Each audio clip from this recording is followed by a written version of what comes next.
Saya bertanya, saya kan tinggal di masjid. Jadi Ustaz sering saya dapati jam orang sholat di tempat saya tertinggal. Kadang bukan jam yang mendapat jamaah. Jadi jamaah tersebut memberikannya kepada saya karena saya tinggal di situ.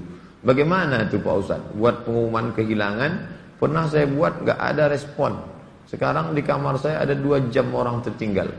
Misalnya saya mau pakai, gimana hukumnya Pak Ustaz? Ini namanya luqatah. Luqatah, barang temuan, itu menjadi milik engkau wahai adinda kalau sudah setahun tak ada pemiliknya. Setahun tak ada pemiliknya, catat tanggalnya. Setahun tak ada pemiliknya, maka punya engkau. Berdoalah, pokoknya selama setahun itu berdoa supaya tak datang pemilik. Kalau dalam setahun itu ada pemiliknya, apa boleh buat, belum rezeki. Mudah-mudahan ada yang kehilangan lagi. Kenapa sebagian orang tak mau baca Sayyidina dalam salawat Nabi? Apa alasannya? Alasannya karena katanya menambah-nambah. Allahumma salli ala Sayyidina. Yang tambah-tambah. Nabi tak pernah menyebut. Nabi sendiri menyebut. Ana Sayyidu waladi Adam. Hadis sahih. Ana Sayyidu waladi Adam. Aku pemimpin anak cucu Adam. Maka saya pun menyebut Allahumma salli ala Sayyidina Muhammad. Allahumma salli wa sallim alaih. Tapi saya tak ekstrim. Yang mau pakai Sayyidina silakan. Yang tak mau pakai Sayyidina tak apa-apa. Tapi saya pakai Sayyidina jangan salahkan. Dalam solat tak membaca bismillah dalam baca Al-Fatihah, apa solatnya sah? Tentang baca basmalah dalam Fatihah hukumnya 3. Mazhab Syafi'i pakai bismillah jahar. Bismillahirrahmanirrahim. Syafi'i. Kalau Hanafi sama Hanbali, Alhamdulillahi Rabbil Alamin Ar-Rahmanir-Rahim. Itu Hanafi sama Hanbali. Kalau Maliki tak pakai bismillah sama sekali. Allahu Akbar. Alhamdulillahi Rabbil Alamin. Itu Maliki. Tak ada yang salah. Yang jadi salah di mana? Ketika masjid itu bermazhab Syafi'i, ente masuk petantang-petenteng pakai bismillah. Di situ letak kesalahannya. Makanya ketika Syekh Abdurrahman Sudes, Imam Masjidil Haram ke Istiqlal, dia pakai bismillah. Terkejut-kejut orang Jakarta. Pakai bismillah dia. Dia tahu Dr. Abdurrahman Sudes dari Ummul Qura. Sebutkan, jelaskan ciri-ciri Khawarij. Apakah membid'ahkan amaliyah orang lain merasa diri paling benar merupakan ciri-ciri Khawarij? Yang memancing saya ngajak-ngajak mau mengkhawarijkan salafi. Nanti setelah saya khawarijkan salafi, direkam, diupload, habis itu habislah saya diserang salafi. Baca ajalah buku saya itu baik-baik. Capek saya dah kelai-kelai itu. Apakah Hajar Aswad sudah ada sejak Nabi Ibrahim? Hajar Aswad itu adalah salah satu barang pernak-pernik surga yang ada di bumi. Hadisnya sahih bahwa batu Hajar Aswad itu dulu putih. Lalu karena banyak dipegang orang berdosa, maka berubah menjadi hitam. Itu bukan pendapat ulama, hadisnya sahih tentang Hajar Aswad. Dibawa Nabi Adam rindu dengan surga, maka diturunkan Allah. Jadi bukan Adam. Ada pula saya dengar orang ceramah, waktu Nabi Adam mau turun ke surga, dia ada mau bawa, diambilnya batu, dikepitnya di ketiaknya. Bukan begitu. Adam sudah turun, lalu rindu ke surga, dibawa Jibril. Kata Jibril, ini oleh-oleh dari surga. Itulah Hajar Aswad. Aslinya putih, tapi karena dipegang oleh orang-orang berdosa, menempel dosanya itu di batu itu menjadi hitam. Bukan yang bulat itu Hajar Aswad. Ada butir-butir kecil-kecil hitam-hitam dia. Tengok dari dekat. Itulah Hajar Aswad, ditempelkan ke dalam batu. Baru dibalut dengan cangkang yang terbuat dari besi. Nah, itu yang dicium.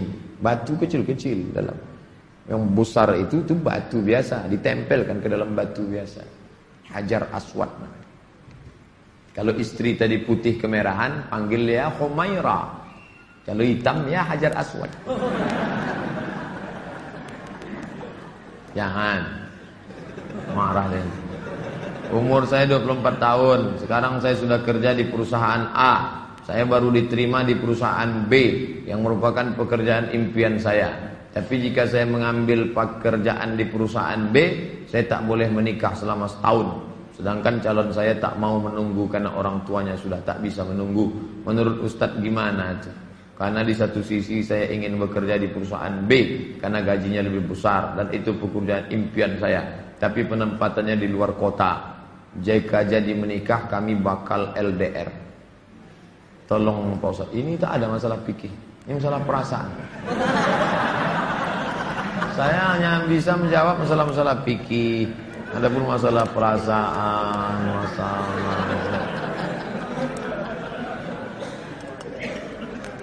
saya yang bisa saya jawab tuh halal, haram, makruh, mubah, rukun, syarat, wajib, sunat, sunat muakkad. Adapun masalah ini baiknya kalian duduklah musyawarah. Adinda, kita menikah-nikah saling pengertian. Aku kuliah pontang-panting mau kerja ini kerja yang paling. Tolonglah kau pahami keadaanku sekarang. Kalau dari awal aja dia tak bisa ngerti kita, gimana setelahnya? Ini belum lagi menikah, main paksa-paksa, tak bisa. Ini dua makhluk yang berbeda. Walaupun sama-sama mau makan telur ayam, yang satu mata sapi, yang satu dadar, bisa berkelahi. Ini harus mengalah. Hari ini aku mata sapi, besok kau dadar. Ya, lama-lama yang mata sapi suka dadar, yang dadar suka mata sapi. Harus begitu. Nah, kan keperasaan juga ujung. Berapa menit setelah berbuka baru azan Pak Ustaz? Waktu azan itulah berbuka. Tengok definisi puasa. Imsakun nafsi, menahan diri anil mahzurati, dari semua yang membatalkan puasa. Min tulu'il fajri, dari terbit fajar. Terbit fajar itu azan subuh. Ila ghurubis syamsi, tenggelam matahari, syafaq ahmar, azan maghrib. Hanya saja bagi muazin minum dia dulu. Muazin itu dianjurkan minum dia. Zahabadh dhama'u wa batallatil uruq wa thabatal ajru, baru dia azan. Allahu akbar, Allahu akbar. Nah, itu dah minum tuh. Kalau yang belum minum, Allah. Belum minum. Apakah boleh kita makan setelah selesai, setelah Isya masuk? Yang penting batalkan dulu puasanya dengan minum kah, makan buah kah. Jangan makan es. Karena usus itu kering, knalpot yang kering panas disiramkan air es, mengelupas cat-catnya. Begitulah usus kita itu rusak. Maka yang paling bagus orang Mesir, korma kering, bukan korma yang basah, korma kering, pecah-pecah, buang bijinya, masukkan ke dalam, siram pakai air panas. Agak-agak 2 jam menjelang berbuka. Nanti menyatu dia, diminum. Itulah yang paling bagus. Minum kesukaan Nabi, air korma. Minum air korma. Bagus, manis dia. Maka usus kita awet. Apakah batal puasa mencicipi gulai untuk merasakan garamnya? Mazhab Hambali mengatakan tak batal. Karena dia tak masuk ke rongga, tak masuk ke dalam. Hanya di ujung lidah. Di ujung lidah ini ada perasa. Jadi teteskan. Maka tak batal. Karena tak masuk. Habis dirasanya gini. Habis itu diludahkannya boleh. Tak masuk ke sini, tak masuk. Mazhab Hambali. Tapi saya tak mengamalkan. Saya tidak mengamalkan. Ini saya jawab, mana tahu nanti ada ustaz. Saya bilang, tak boleh. Tiba-tiba ada ustaz yang kata, oh tak tahu Ustaz Somad. Saya tahu. Tapi saya tak amalkan. Kenapa? Membuka pintu celah. Saya tak nyalahkan Imam Hambali. Orang sekarang imannya tak macam Hambali. Asyik mencicip aja dari pagi. Cicip, sikit-sikit cicip. Ustaz, gimana cara menghafal Quran? Kami dulu aturan di Al-Azhar tidak pakai SKS, kuliah tak SKS, setahun dipaket 14 mata kuliah, 2 juz Al-Quran, tidak pakai SKS, tahun 1, tahun 2, tahun 3, tahun 4, 14, 2 juz. Jadi cara kami sebelum subuh dihafal dulu. 1 halaman. Sebelum subuh hafal 1 halaman. Nanti ke masjid, qobliyah subuh baru diulang waktu baca. tahiyatul masjid, itu dibaca. Maka lama sholatnya karena mengulang. Setengah, 1 rakaat setengah diulang. Tahiyatul masjid, qabliyah subuh, duha, qabliyah zuhur, ba'diyah zuhur, dalam sholat zuhur, qabliyah asar. Nanti asar distorkan ke syekh. Biasanya di tiang-tiang syekh nunggu ngapal. Tapi yang mau menghafal ngantri panjang, nyetorkan hafalan. Tradisi itu tak ada di Pekanbaru. Kalau di Mesir menyetorkan hafalan ngantri menjelang asar sampai maghrib, menyetorkan hafalan setengah juz. 1 hari, 2 hari. Jadi 20 hari hafal 1 juz. 20 hari. Nah, baru waktu yang lain dipakai untuk menghafal. Ujian tak boleh bawa buku. Masuk ke dalam hanya pena saja, bawa kertas tak boleh. Kalau ketahuan mencontek, ditangkap, bisa dicabut, deportasi. Jadi kalau sudah deportasi, putus beasiswa, pulang tak dapat tiket, diusir dari asrama, malu. Karena dulu sebelum berangkat udah kenduri motong kambing. Jadi tekanannya tinggi. Jadi ketika saya pulang, saya terapkan sistem itu. Tak boleh nyontek. Semuanya menyontek. Akhirnya saya berpikir, gimana supaya saya buat 10 soal. Buat 10 soal, bagi. Boleh nyontek Pak? Silakan. Oh kok lain soalnya? Baru tahu dia. Saya masih muda Ustaz, ya, kelihatan dari tulisannya. Saya menyukai seorang akhwat. Alhamdulillah. Sempat antum suka ikhwan? Masuk antum yang 144 di. Apa yang harus saya lakukan Pak Ustaz? Kalau untuk meminang sekarang saya tak bisa karena masa kuliah. Saya enggak mau pacaran, tapi saya takut nanti akhwat yang saya suka ini diambil orang. Apa yang harus saya lakukan Pak Ustaz? Antum datang ke orang tuanya, Pak, saya mau minang anak bapak. Kapan kau nikah? Ya setelah selesai kuliah lah. Semester berapa sekarang? Baru daftar Pak.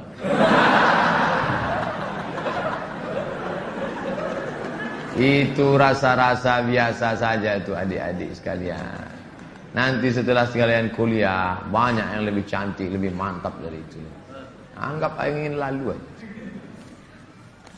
Tak ada. Nanti setelah kalian selesai, banyak yang lebih hebat lagi daripada itu. Maka tundukkan pandangan. Yang gadis-gadis bagus pakai cadar supaya tak nampak laki-laki wajah. Ustadz di mana di Pekanbaru ini tempat belajar tahsin ngaji? Ustadz Hardi LC. Datang ke Tafakuh. Banyak kajian. Jamnya ada. Datang ke kantor Tafakuh depan gedung guru. Dari sini sebelum Purna MTQ, gedung guru sebelah kanan ada perkantoran Sudirman. Di depannya ada karaoke Rosa. Tapi jangan antum masuk ke situ. Kanan karaoke, yang kirinya Tafakuh. Dr. Mustafa Omar. Tanya, ada Ustadz Hardi? Nah, daftar tahsin dengan Ustadz Hardi. Ustadz Nabi Muhammad tak pernah cukup puasa sebulan pada bulan Sya'ban. Bagaimana kalau puasa bulan Rajab? Tak pernah, tidak pernah cukup puasa. Pernah Nabi. Bulan Sya'ban pernah Nabi sebulan. Karena Rasulullah SAW yasumu Sya'ban kullah. Kata ulama mana kullahu, pernah dia sebulan. Tapi tidak tiap tahun. Pernah, tapi tidak tiap tahun. Bagaimana dengan Rajab? Rajab bagus. Mana dalil puasa Rajab? Wa minal hurumi fasum. Berpuasalah engkau di bulan-bulan haram. Bulan haram itu Zulqa'dah, Zulhijjah, Muharram, Rajab. Dalilnya umum. Ustadz gimana biar istiqomah sholat di masjid? Begitu sedengar azan langsung bangkit. Karena waktu azan berkumandang setan lari tunggang langgang. Wa alaiha duratun sampai terkentut-kentut. Begitu terdengar azan, Allahu Akbar, Allahu Akbar, bangkit langsung berangkat. Jangan antum santai nanti aja lah menunggu iqamat. Oh enggak, langsung berangkat, langsung ke masjid. Intizarus shalah ba'da shalah, menunggu salat. Paksa-paksakan sampai dia mendarah daging sehingga kalau tak salat meleleh air mata antum. Itu baru terasa manisnya salat jamaah. Apa saja penyebab rezeki dihambat Ustaz? Kami sudah kerja potong panting tapi hasilnya selalu kurang. Malah hutang tambah banyak. Banyak berdoa kata Nabi pada orang yang dililit utang, Allahumma inni a'udzubika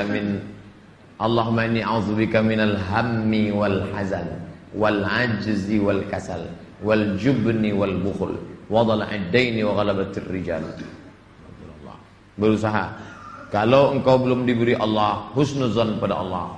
Tak sulit bagi Allah menyehatkan Ayub, tak sulit bagi Allah menyelamatkan Yusuf, tak sulit bagi Allah membuat Ibrahim punya anak Ishak, tak sulit bagi Allah menolong Muhammad sallallahu alaihi wasallam. Dia hanya ingin menengok engkau terus berusaha dan berdoa. Bagaimana hukumnya dalam perjalanan menuju kajian Ustadz? Kami melaksanakan sholat maghrib di jalan. Setelah selesai sholat kami tak berzikir dan langsung melanjutkan perjalanan. Bagaimana itu Pak Ustadz? Sambil naik kendaraan itu kalian berzikir. Subhanallah, subhanallah, subhanallah, subhanallah, subhanallah, subhanallah, subhanallah. Alhamdulillah, alhamdulillah, alhamdulillah. Tent, subhanallah. Alladzina yazkuruna Allah qiyaman, berzikir waktu tegak, wa qu'udan, waktu berjalan, waktu duduk, wa ala junubihim, waktu berbaring. Zikir tak boleh putus. Karena mau cepat takut terlambat. Assalamualaikum warahmatullahi wabarakatuh. Tetap ba'diyah rawatib. Habis itu berzikir. Tak ada halangan. Ustaz, bila kita mempunyai masa lalu yang suram, apakah harus diungkapkan atau tidak pada calon suami istri? Dosa apabila tidak diungkapkan, tidak dikasih tahu. Ada keterus-terangan yang membuat hati orang luka. Tapi ada suatu yang antum sembunyikan bisa berefek hukum. Inishtarata saiban, inishtarata bikran. Kata Imam Ibn Taymiyah dalam kitab Majmu' Fatawa, dikutip oleh Imam Sayyid Sabiq dalam Fikih Sunnah. Yang punya teks Ibn Taymiyah, nama kitabnya Majmu' Fatawa. Dikutip oleh Sayyid Sabiq, dibuatnya dalam kitab Fikih Sunnah. Inishtarata bikran fapanat saiban falahul fashu. Kalau seorang suami mensyaratkan istrinya mesti perawan, ternyata tidak perawan, maka dia punya hak fasakh, membatalkan pernikahan. Jadi kalau sekedar antum dulu pernah nonton karaoke, tak perlu antum ceritakan. Ditanyanya, kau solihah? Insya Allah bang. Masa lalumu, siapa yang tak pernah punya masa lalu? Emangnya kau suci? Tapi kalau sudah masalah implikasi hukum, antum mesti terus terang. Karena kalau antum bohong, maka dia punya hak fasakh. Ini hati-hati. Setelah itu cerita, tapi bahaya juga nih kalau cerita dia tak jadi, tak mau. Bukakannya ke yang lain, alamat. Pokoknya gawat lah itu dah.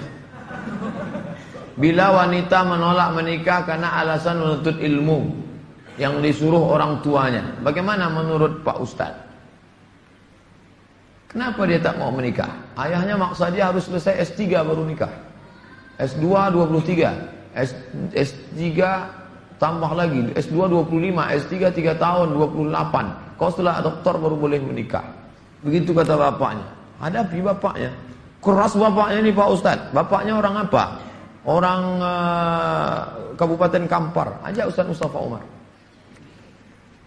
Bapaknya orang apa? Orang Jawa. Ajak Ustadz Jamhur.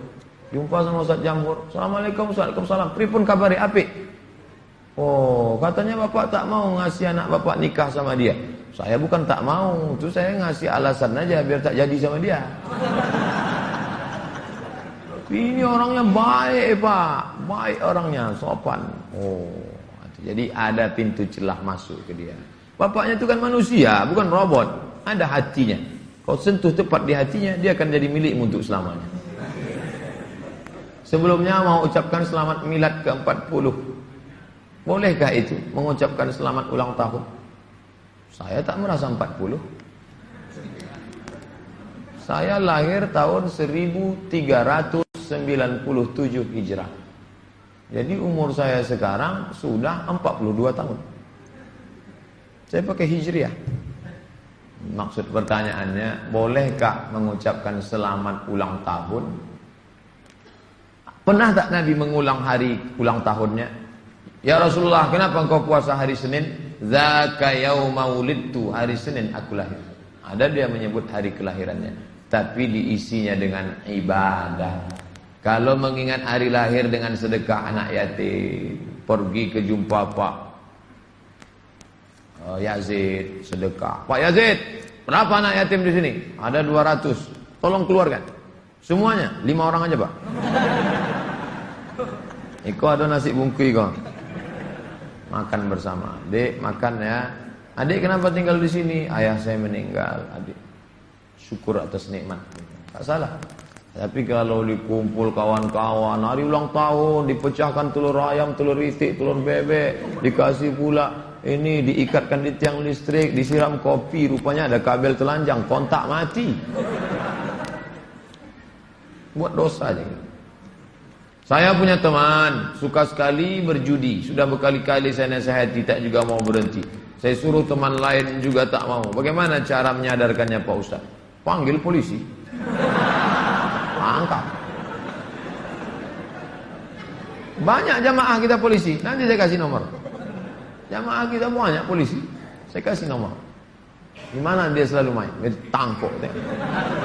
Yang narkoba, tangkap. Ada cerita. Kertas terakhir.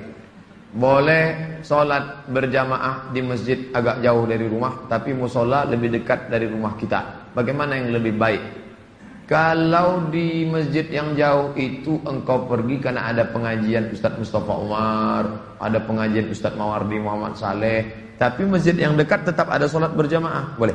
Tapi kalau sampai masjid musola yang dekat rumah tak ada orang sholat berjamaah, istahwadan alaihimus syayatin, sekeliling kampung itu diganggu setan. Musola, surau, langgar, masjid yang sudah dikomitmen sholat berjamaah, tiba-tiba tinggal tak ada berjamaah, istahwadan alaihimus syayatin. Nah, jadi perhatikan baik-baik. Pak Ustadz, memang di situ tak ramai, tapi pasukan inti adalah.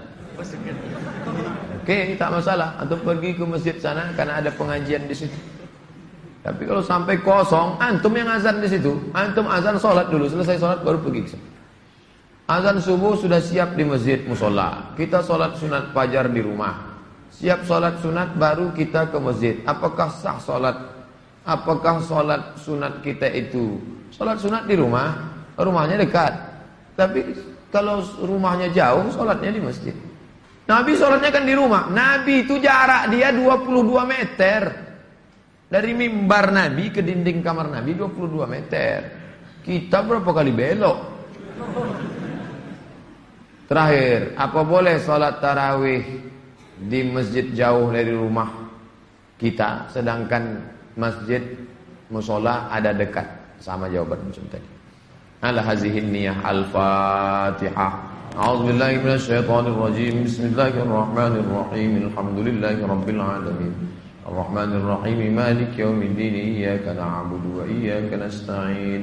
Ihdinas siratal mustaqim. Siratal ladzina an'amta 'alaihim ghairil maghdubi 'alaihim waladdallin. Amin. A'udzu billahi minasy syaithanir rajim. Bismillahirrahmanirrahim. Alhamdulillahi rabbil alamin. Wassalatu wassalamu ala asyrafil anbiya'i wal mursalin wa ala alihi wa sahbihi ajma'in. La tada' lana fi maqamina hadha wa fi sa'atina hadhihi dhanban illa ghafartah wa la hamman illa farajtah wa la daynan illa qadaitah. Wala dainan illa qadaitah. Segala hutang kami bantu kami melunasinya ya Allah. Wala mumtahinan illa najahta. Saudara kami yang sedang ujian pekerjaan, ujian masuk perguruan tinggi, luluskan ya Allah. Wala aziban illa zawwajta. Yang akan menikah, mudahkan urusan pernikahannya ya Allah. Wala maridan illa syafaitah. Yang kau uji dengan penyakit, sembuhkan, sehat dari penyakitnya ya Allah. Wala mayitan illa rahimtah. Yang meninggal dunia, curahkan rahmat dan kasih sayangmu pada mereka ya Allah. Allahumma khtim lana bi husnil khatimah wa la taqtim alaina bi su'il khatimah. Allahumma ja'al akhir kalamina 'inda intihai ajalina. Jadikanlah akhir kalam kami ketika ajal kami sampai. Qaula la ilaha illallah. Rabbana atina fid dunya hasanatan wa fil akhirati hasanatan wa qina adzabannar. Sallallahu ala sayyidina Muhammad wa ala alihi wasallam. Alhamdulillahi rabbil alamin. Taqabbalallahu minkum minna wa minkum taqabbal ya karim. Saya ucapkan selamat menunaikan ibadah Ramadan 1438 Mohon maaf zahir dan batin. Taqabbalallahu minkum taqabbal ya karim. Marhaban ya Ramadan. Assalamualaikum warahmatullahi wabarakatuh.